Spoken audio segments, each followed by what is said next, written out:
તાપીના ડોલવણના અંતાપુર ગામમાં rescue operation કરવામાં આવ્યું। ગામમાંથી 20 થી વધુ લોકોને બચાવવામાં આવ્યા। એનડીઆરએફ માફ કરજો એસડીઆરએફ અને સ્થાનિક પોલીસની ટીમે તમામને બચાવ્યા છે।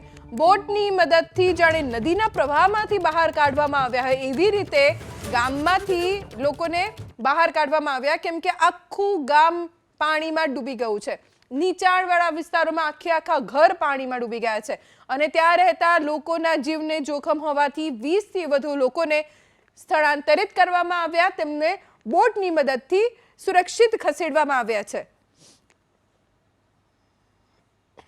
હજી પણ આ વિસ્તારમાં વરસાદ વધશે અને જેમ જેમ જિલ્લા અને આસપાસના વિસ્તારોમાં વરસાદ વધશે, નદીના પાણી પણ બે કાંઠે વહેતા થશે। આસપાસના વિસ્તારમાંથી જો નદી પસાર થતી હોય તો સુરક્ષિત રહેવા માટે અથવા તો સતર્ક રહેવા માટે પ્રશાસને અપીલ કરી છે।